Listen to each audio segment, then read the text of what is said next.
Howdy, folks. My name's Clayton Perry, and I'm sitting here today with CPS Energy's interim president and CEO, Rudy Garza.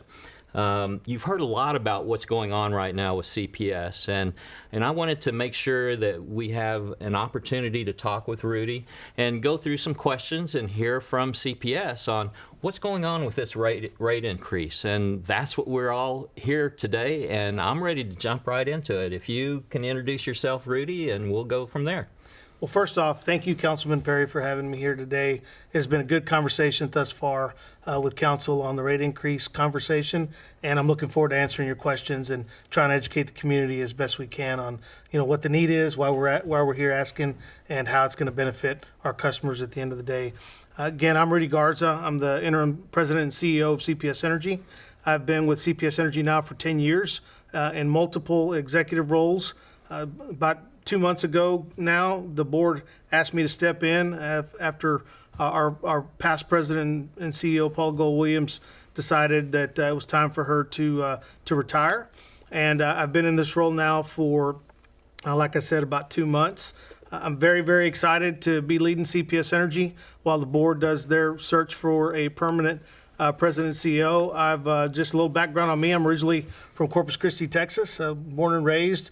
Spent summers up here in San Antonio with family, so I've got very good background with this community. I've been here for a decade now. I've actually been in this studio before, as you and I were talking about. Councilman Ray Lopez, now State Rep Ray Lopez, brought me on to introduce me to the community when I came to San Antonio permanently 10 years ago. I am a UT Austin grad, Bachelor of Science in Electrical Engineering. I got my MBA from the University of North Texas, and I've been in this industry now for 25 years. So, certainly my home has been in the electric and gas world for the majority of my career.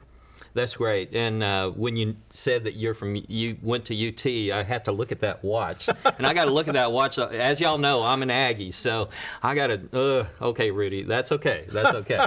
A lot of Aggies in San Antonio, and a lot of them are my friends. So. Yeah, absolutely, absolutely. Well, let's get right into this. Again, thank you for joining us here today. And when we talk about rate increase, when y'all first came out, y'all were talking about a 10% increase. And now it's been brought down to about 3.85. Why did y'all start with a 10% and then reduce it down to 3.85? Sure, that's a great question, and I'm happy to try to give some insight into that.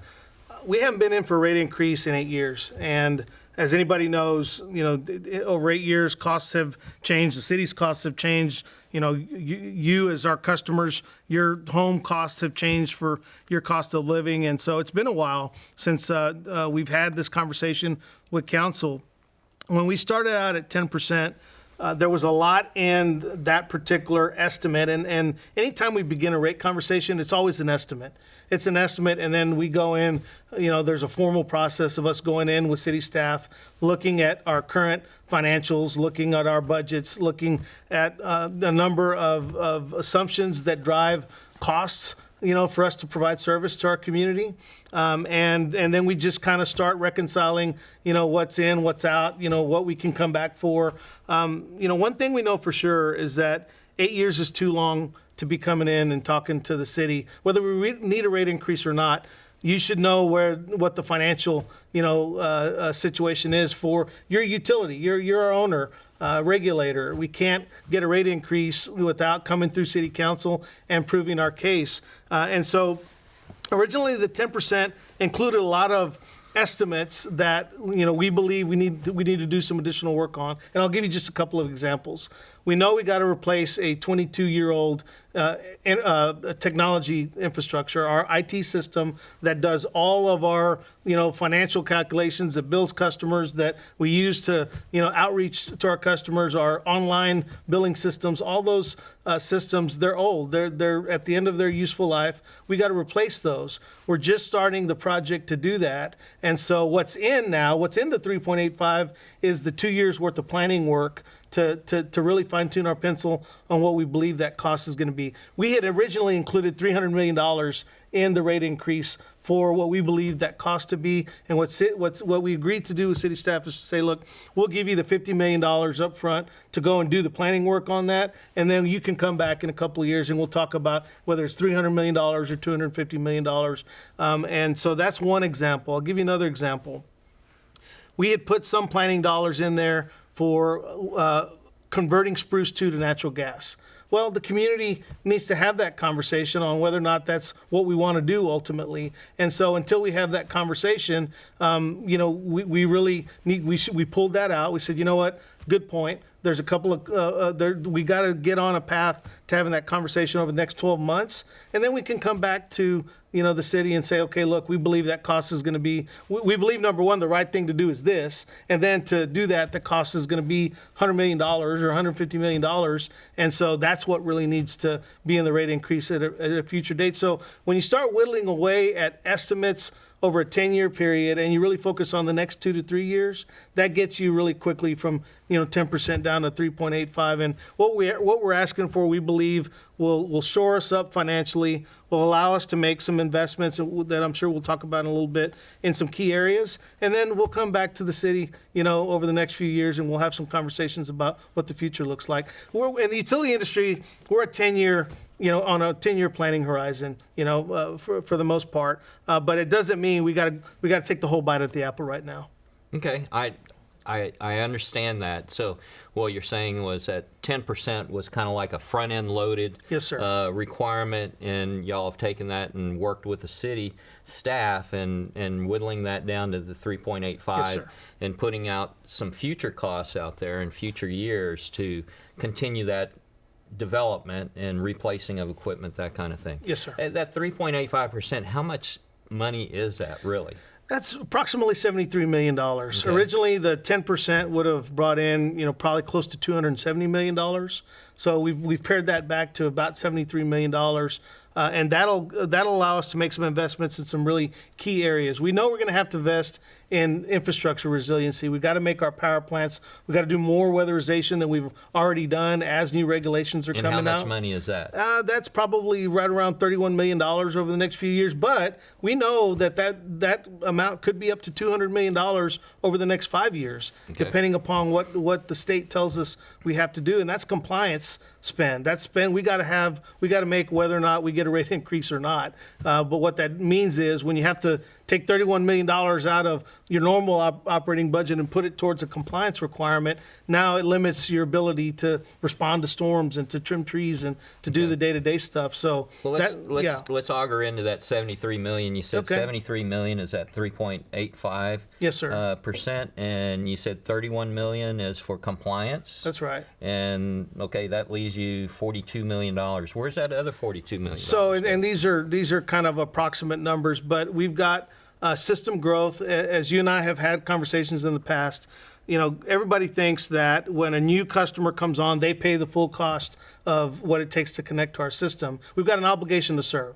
So if a new customer comes and requests service from us, we've got to serve them. We have a regulatory obligation to provide service. So we are right now, and I'll use some very kind of basic numbers. If it costs us $100 to serve in today's time, we're still earning revenue on 8 years ago costs. So we're earning $70 back for the $100 it costs us to serve us, and there's a gap there. So, there's about $15 million, give or take, just to pay for, substations and, mainline extensions and things that it takes us as our system grows in all directions. So that's roughly, $15 million for system growth, probably another $15 million, give or take, for the technology work that we got to do. Mm-hmm. We've got to replace that. We have no choice in replacing our IT system. That in 5, 6, 7 years down the road, our vendor that maintains that system for us will no longer support that system. So we've got to get on that 6 to 7 year planning horizon. So over the next couple of years, we'll spend, there's already some money in our budget that we committed to doing this. We'll take the additional dollars and go ahead and get a firm cost on what we believe the new system will look like. We'll have to change our business models, processes up to conform to the new system. Really, that's a forward-looking opportunity for us. So $15 million a year in infrastructure technology. And then the last bit is about $11 million really is intended for our people. We're right now about 400 people short of what our goal is. Our system's growing in every direction. A stat that I use with our board, our system's grown over the last 8 years, about 33%, give or take, and our workforce numbers have come down 25%. There's a certain amount of efficiency that's good. You always want to be driving, your efficiency down. But as your system's growing, you got to have people to grow, with it and to service additional customers and, respond to additional, outages that happen. I use the phrase, the analogy. It's like you have a piece of bread and you're going to make yourself a peanut butter sandwich, and you've got a certain amount of peanut butter, that's going to make you a good sandwich. Well, what's happening is our bread's getting bigger, but the peanut butter's staying the same. So that sandwich gets less savory over time because you have the same amount of peanut butter you're working with. And so for us, as our system grows, there's some natural costs that are going to come with it that have to be reflected in our overall, rate structure. And that's really what we're talking about here, especially with our employees. We'll never get the 400 immediately. Every year we got about 100 people that retire over the course of the year. So even if we're hiring every person we can hire, we'll never get there.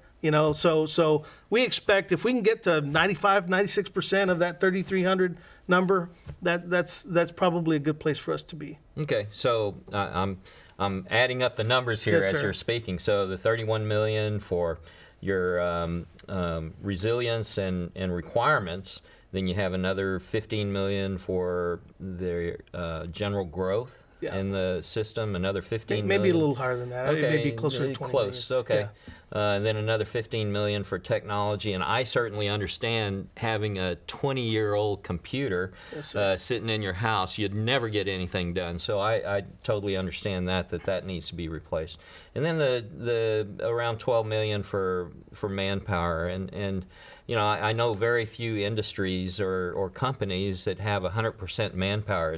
Is that money applied in or queued in for 100% manpower? Or is this skewed down to where it's a 10? You'll have about a 10% shortage at all times. Yeah, again, it'll never get us, to the full 3,300. We got to get as close to it as we possibly can, and it doesn't have anything to do with, I know the community loves to react negatively to, bonus programs. We've had this conversation with our city owners. We're looking at our overall compensation. We've got to remain competitive. So how we structure our compensation has to look at who we're competing with, and but none of these dollars are going towards any type of bonus structure. I want to be clear about that with our community. What we're talking about is linemen. We're talking about gas technicians. We're talking about engineers. We're talking about accountants. We're talking about analysts. We're talking about the frontline, employees that we got to have to operate our system. I've used this term a number of times with council now. I can't run a utility company without employees, and we're getting to a point where a lack of employees will create ultimately reliability issues if I don't have the people, to respond to outages when we need them. And so all of these dollars are just to shore up our workforce. And I'll give you another, example. If I got to go out and hire a SCADA technician, somebody that manages the system that allows our operators to talk to the smart technology out in the field. We got switches that we can operate from our control room, and we got technicians that operate that equipment. If I got to go out and I got to pay them whatever it takes, because again, I'm competing with Perdalis, I'm competing with AEP, I'm competing with Centerpoint, I'm competing with Encore up in the Dallas-Fort Worth area, which is a company I used to work for once upon a time. If they're paying, if the going rate for a SCADA technician is $130,000, guess what? I got to pay $130,000. And if my current SCADA technicians are only making $100,000 a year, then I got to pay them $130,000 because I can't bring in somebody off the off the streets and pay them more than, a 15-year employee that's been with us for a long time. So part of what's in that dollars is also being able to adjust to the market so that we can treat our existing employees fairly and get the experience that we need from the market. Okay. I totally get it, but people out in the viewing audience, they've looked at salaries Sure. at CPS, and I'm talking about the directors, Sure. the higher ups in the facilities. Any of this money for the management, or is No, this sir. out? Well, supervisors, managers, yes, because the same applies with our supervisor and management ranks, but executives, no, sir. Okay. Directors, senior directors, our VPs, myself, that's a completely different, program, and so that none of this money's going towards that. And do you know what the difference is between, you said around $12 million. How much of that is for new, hiring to make up that gap versus not bonuses, but increased the equity, Yeah. adjustments. Just off the top of my head, I'd say it's probably better than half for new employees, and the rest would be to adjust people as we're bringing new folks in. So probably 60-40, give or take. Okay. Yeah. All right. So I get all that, and that all adds up to about $73 million. Yes, sir. But again, in these future years, you had that 5.5%. Yes, sir. After 2 years, and then another 5.5% after another 2 years. How much money are we talking about for those two increments? Well, again, at 5.5%, you'd be talking probably, maybe a little over $100 million for each of those increments. We're at 73 at 3.85 right now. So, just rough numbers. If you take, again, if we're asking for, 10% previously, and that brought in, a little over, $250-ish million, then it's about $100 million per 5%. So, for each 5%, those are placeholders. And I've had this conversation, in council before. We have to, per our financial plan, look at how our system's growing, with the number of customers, look at what the new load revenue is going to be. We've got 5 or 6 kind of really driving variables that drive what our revenue requirement is to provide service. Again, CPS Energy is not, a profit, we're not profit driven. We certainly are a business owned by the city, but everything we bring in only goes a few places. We pay, for what it takes to operate the system. We send the city their portion, and we fund our capital plan, over the long term. Those are the only 3 things, we do. We service our debt, as part of our operating costs. And so our job is to look at what it's costing us to provide service, and when there's a gap, when we see the possibility of a net income loss, we got to come to the city and talk about that, because eventually it'll have 2 impacts that are important to the work that you do on city council. Our city payment is a 30-year budget, and we've talked about that. I want to make sure that the city gets the revenue that they're expecting to, so you can pay police and fire and streets and fix roads and do all the things that y'all do that are important to me as a citizen here and important to our community. But it's also important that we're financially healthy to ensure our bond rating is protected. We've got one of the best bond ratings in the country, in our sector, because we're well run. We've got owners that we're good partners with, and we do a good job serving our customers overall. And so when we see financial stress, that has the potential to impact our bond rating. And once our bond rating is impacted, that also has the potential to impact the city's bond rating. And I want to make sure that doesn't happen. Okay. You brought up some interesting points there about, okay, here's the plan, and here's future placeholders for increased rates here for the city. But what's the cost of not doing a rate increase now? I mean, what could people infer from that? Let's say if the council votes no to the rate increase, Sure. What's the impact? Well, the biggest impact that worries me is the leader responsible for CPS Energy, accountable to my board, to city council, is our service levels. I don't want to see our service levels decline, and because we're already stressed, in our financials, we're already seeing some declines in service levels. What that means is during winter storms, like what we saw in February, if we're not even making the right investments there, then those storms are going to have a more significant impact. They're going to take us longer to recover from. But even on blue sky days, if I have to invest in weatherization in a power plant in lieu of trimming trees, then the day-to-day outages that we see every day, and we don't see a lot. We have a very good reliability, rating, as compared to our peers, and I know we'll talk about that here in a second. But if I'm not trimming trees, that means the outages become more frequent and they become longer.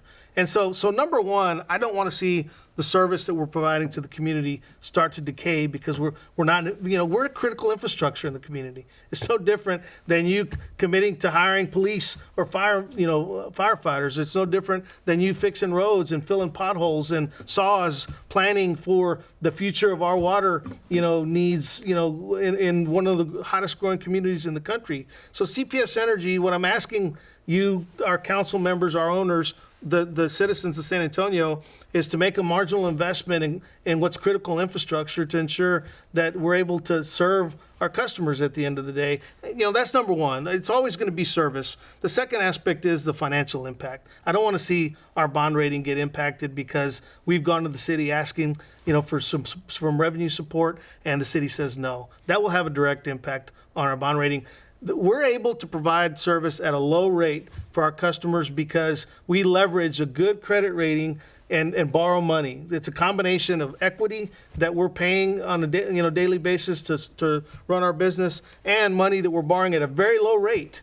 If now I got to take another $100 million out of my budget and send it to New York because my bond rating, it's just no different than a mortgage rate. I can pay 1.5%, 2%, which is kind of about what we're paying right now, or I can pay 5%, depending upon how good my credit rating is. And and a lower credit rating means I'm not sending money to New York and I'm investing it right here at home.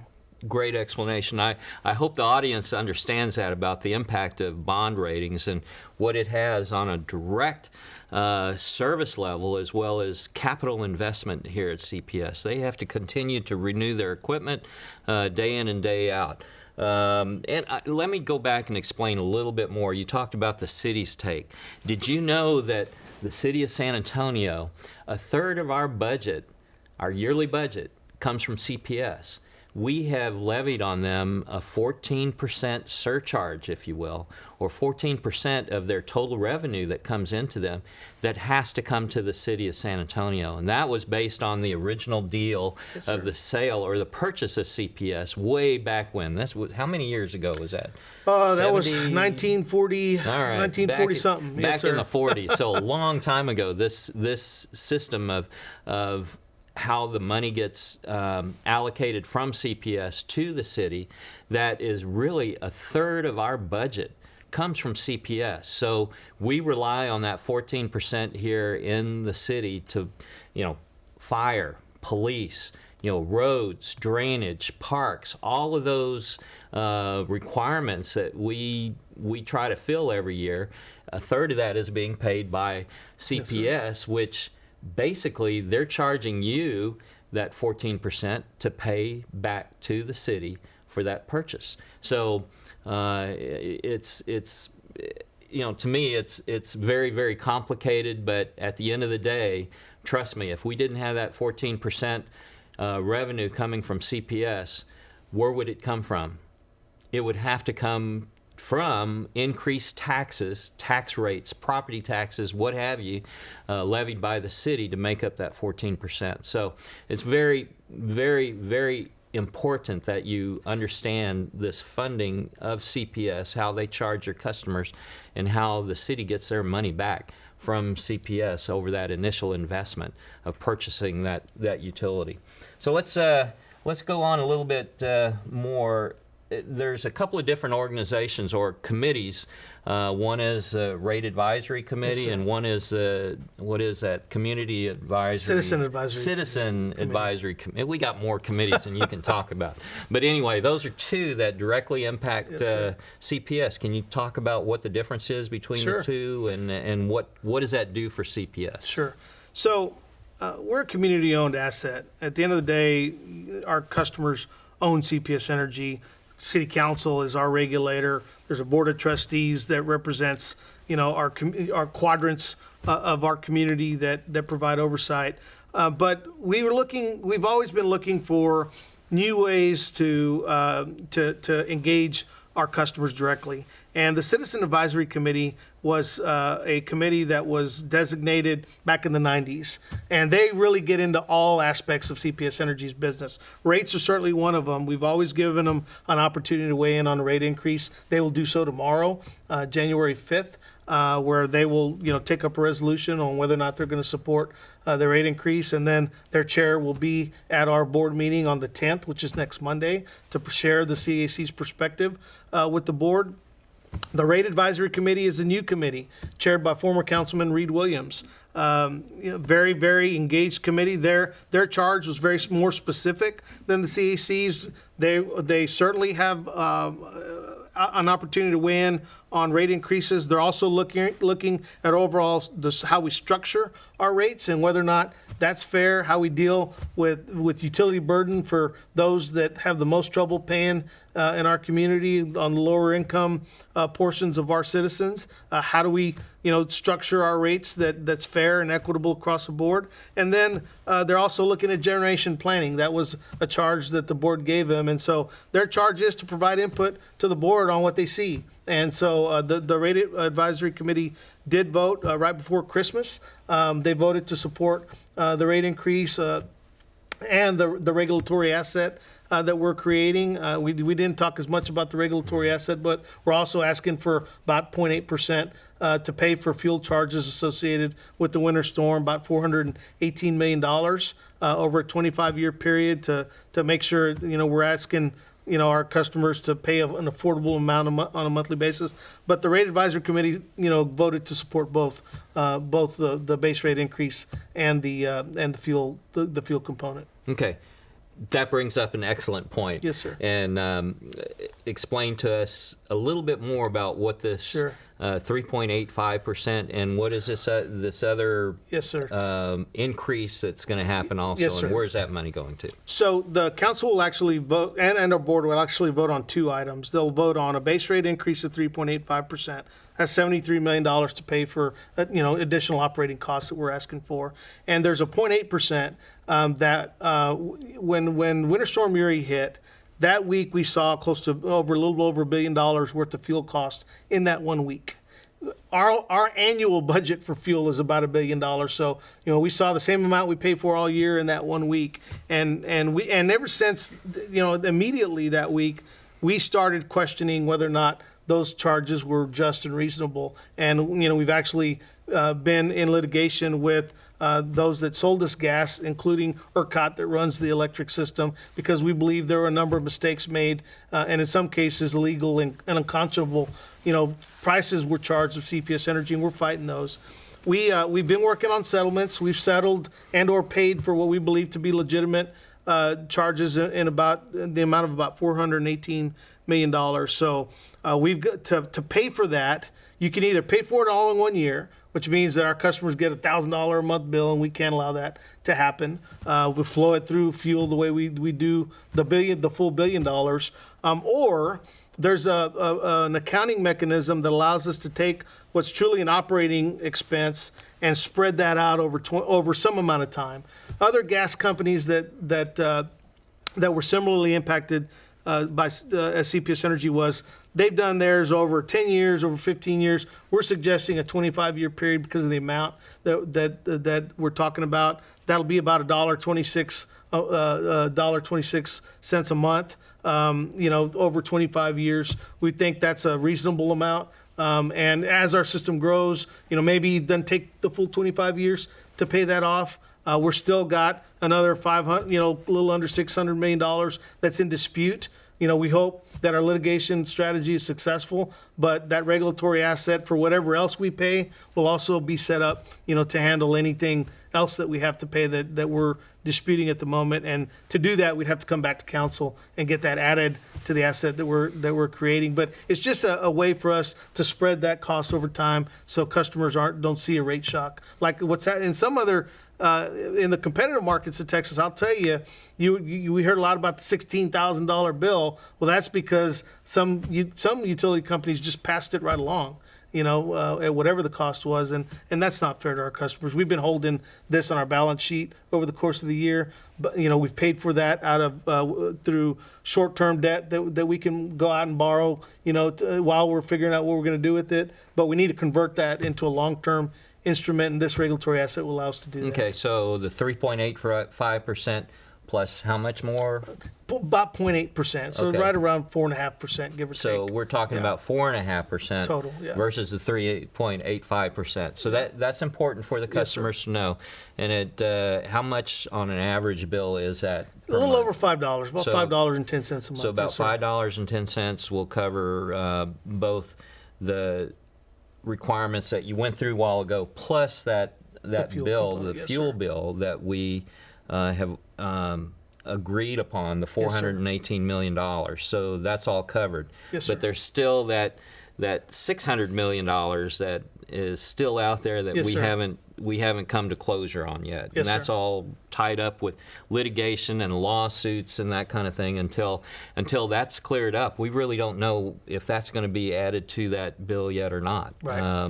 That's correct. Or it could some be. portion. It could be, but we're working really hard to ensure Yeah. that we're fighting for our customers. Yeah. So, Rudy, all of this, the rate increase, and I've said this before, is coming at the worst possible time. We've got runaway inflation right now. To fill up a tank of gas, look how much more it's costing now. Groceries are going up.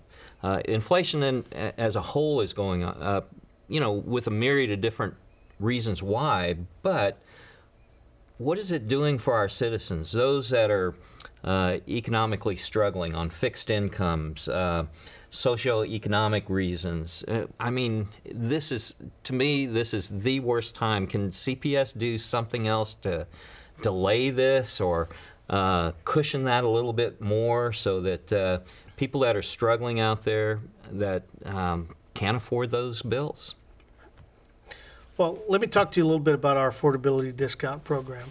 We have a program within CPS Energy where those who are least able to afford their electric bills, we're starting to talk about utility burden, and certain census tracts and zip codes where maybe the utility burden, the amount they pay for their utilities are higher in those areas. Traditionally, we want our customers to be in the no more than 3-6%. There's some customers that may be upwards of 20%, and so we've got programs specifically focused on how do we reach those customers. So in this rate increase request is really dollars to be able to buy down the impact of the full impact of the rate increase for those that are already on our affordability discount program. 125% of the federal poverty limit is really the qualification for our affordability discount program. So not only are we increasing the discount, normally the discount's around $12 a month. We're increasing that to $16 a month to really buy, completely, keep customers where they were. In addition to that, we're adding 14,000 new customers to the program. So we're increasing to a total of 65,000 customers who will be able to stay on the affordability discount program. And we believe that's at least a step in the right direction to recognize that there are those in our community who will have trouble, paying, and we can, continue to take care of those folks. Now, again, there's nothing free in this world. That cost is $4 million. That $4 million gets spread out over all our other customers, both residential and commercial, that are not on the affordability discount program. But San Antonio is a community that cares, takes care of each other, and we believe that's the right thing to do for our community. Is that both within the city limits and Yes, sir. outside the city All limits? of our your customers, yes, Okay. sir. All of our customers pick up that cost. Okay, all right. We're talking here about our utility that we own here in San Antonio, but there's a lot of other utilities out on the market today, and people that are providing electricity all over the place. How does CPS really compare as far as their utility bills compared to other cities like Austin, Houston, Dallas, El Paso? Are we comparable to those, both on the residential and commercial side, or where do we stand at? Great question, Councilman, and we always benchmark against our peers across the state of Texas. On the residential side, San Antonio really is very competitive. We may be in the top 2 in terms of lowest average residential rate, in the state of Texas. Austin Energy may be a little bit lower, but us compared to the competitive market, we actually compare really well on the residential side. On the commercial side, not so much. We're one of the higher, commercial rates in the state of Texas. In the competitive market, the business customers get the benefit of the competitive market really at the cost of the residential customers. There aren't safety nets like what we have here in San Antonio for those low-income customers in the competitive market.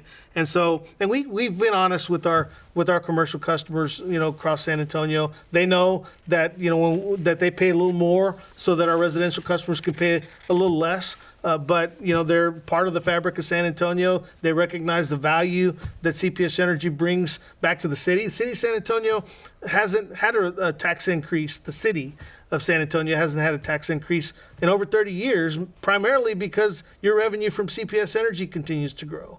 And that's a good thing. It's a good thing for our business community. So there are trade-offs, to having a little higher electric and gas bills than you might get elsewhere, but it's because of the service levels that we provide, the environment we create for business. We're one of the highest investors in the economic development engine that is San Antonio, and we're proud to be part of that system. So I think overall we provide a lot of value to all of our customers in San Antonio, and we pay a lot of attention. That's why we always talk about affordability. We want to keep our affordability for both our residential and commercial customers, in line so that everybody feels good about the value they're getting from CPS Energy. Yeah, you brought up the value of CPS Energy and the city not raising our tax rate here, but that's another one of my big topic items is that it's not only CPS, but it's our property taxes. We don't have to raise our tax rate because our property taxes go up every year, and that's what really generates a lot more income into the city. We've gone over $3 billion now in our annual budgets, but just wanted to make that point as well. Sir. And in your presentation to council, you talked about infrastructure resiliency, but you had it broken out into phase 1 and phase 2. Talk a little bit about, what's in phase 1 and how much is that and how long is that going to last? Same thing for phase 2. Sure. So phase 1 really is what have we done over the last decade, to ensure that we're weatherizing our power plants, that we're, making sure our wires system, is resilient, that we can, bring it back up quickly when we have problems with it. We've invested, well over 25, to $50 million over the last decade or so on resiliency for, that phase 1 component. The next 5 years, I talked about this number a little while ago, I believe we'll spend, close to $200 million. And a lot of that will be mandated by, state and federal government on, what we have to do to be, more resilient. Whether you believe in climate change or not, weather patterns change just as a result of nature, and so as storms get more severe, we've got to figure out ways, to make our system resilient so we can bring it back up, quickly. I hope in the course of my career, I never see another 3 or 4 day outage. That was the worst experience of my career. And I got a lot of colleagues that have been in this business for 50 years. The work that we've done this year alone as part of the Committee on Emergency Preparedness recommendations, I believe if we had a similar situation, we would perform much better. At a minimum, I believe customers would be off for 15 minutes and then be on for some amount of time, and it would be a lot more equitable across the table. And those are the kind of investments that we have to make, over the next 5 years to make sure we stay ahead of that. Cybersecurity. That the investment we're talking about making in technology, any day of the week, somebody that's in a nation state that wants to do us harm could take down our system if there's a weakness. And the older our systems get, the harder it is to protect ourselves, from those threats. And so the technology investment, we talk about the physical risk of a storm, but there's also the cyber risk that can happen any day of the week that we also have to protect ourselves against. And a lot of these dollars are going towards, technology that will help us stay ahead of those bad actors. So phase one, how much have we spent in phase one? I'd say, $25 to $50 million over the last 10 years. Did we focus in the right areas, or maybe not in the right areas to expose ourselves to that winter storm? And that's what really sticks in the back of people's mind. We paid our bills for this many years, and we get stuck out there without any electricity. And so talk to that a little bit. Well, so look, in any industry, what we call black swan is always the worst case scenario that you believe can happen. And for us, that worst case scenario up until this year was 2011. So we kind of, geared our systems to dealing with a incident that was 1/5 the impact of what February was. And so, again, now we know that it could be worse. It could be 5 times worse. And the work that we've done is really geared towards what we've experienced. We've actually kind of really overcommitted ourselves in terms, not overcommitted, that's the wrong term. We've gone further than what this storm, would have required of us. We as a state, we saw 20,000 megawatts of what we called controlled outages across Texas. Right, that was 5 times worse than anything we'd ever seen, which was 2011. 2011, it was somewhere in the neighborhood of 4,000 megawatts across the state. It was 20,000 megawatts this go around, 5 times more. And we believe now, if we saw a similar event, we could handle a load shed up to 25,000 megawatts, which is 5,000 megawatts more than what we saw. And so that's the kind of planning we're going to have to do going forward. We got to take our worst case scenario and plan for something, beyond that. So are there lessons learned from what we learned about ourselves in 2011? Absolutely. What we learned is that there's always a worser case scenario, if you will. I know that my folks are looking at me like that's horrible English, but there are always worst case scenarios than what you think can happen, and we got to plan for that. Yeah. Well, and that's a good point. Okay, that was phase one. Talk a little bit more about phase two, about how much money are we talking about for phase two, and will these increases, this 5.5 and 5.5 over the next 5 years, will that cover these types of increases that you're talking about? Phase two. I believe so. What we believe that regulatory requirement will be somewhere in the neighborhood of $200 million over the next 5 years, give or take. So, some of what we're asking for now will move us in the right direction towards being able to accommodate that. And if it's more than that, then we'll have to come back to the city in a couple of years and let you know where we are. So, will it cover all of it? Probably not, but it'll cover a good portion of it, I believe. Some of my folks have asked the question, well, these rate increases, are those going to go towards moving more towards solar or wind? Sure. Is that the direction we're going in with this money? Not with this money. As I said, we've already built in plans to, we're the number one solar purchaser, in the state of Texas. We're number 5 in the country. We're one of the largest purchasers of wind in the state of Texas. And so we believe that, we're probably around 20% right now. Our plan that's kind of in our budget today would probably take us to 25, maybe 30%, over the next 5 years. But as we have conversations with the community about what our generation mix looks like in the future, then we'll have to come back and have the conversations about what that cost is above and beyond where we're at now. We'll be retiring old gas units. There's a conversation to have about spruce. What do you do with spruce 2? Do you convert that to natural gas, and what's the cost, of that? So you got to look at the whole picture, and then you got to look at what happened in February and say, okay, how far can we take our renewable investment, and how much firm capacity, which means basically gas plants, nuclear. We've got a nuclear plant that serves this community, really well. There's other technologies, battery technology. There's a place for it during peak seasons, but it's not a kind of a firm load, base load, type of technology over the long term, right? It'll get you through a really hot day, and then you got to recharge the battery, and you got to come back the next day. So there's some amount I believe, a firm capacity, whatever that looks like, that we're going to have to plan for. And so we've got some really important decisions to make over the next 5 years about what the future looks like. And I think there's a balance. I think we just inevitably we will be expected to invest in more renewables. But from a reliability standpoint, we got to pay attention to what happens when the wind's not blowing, the sun's not shining. You know, we still got to serve our customers. And if we don't build anything, and that wind and solar is not there, then we got to go buy it in the competitive market at whatever the cost is. And there's risk there too.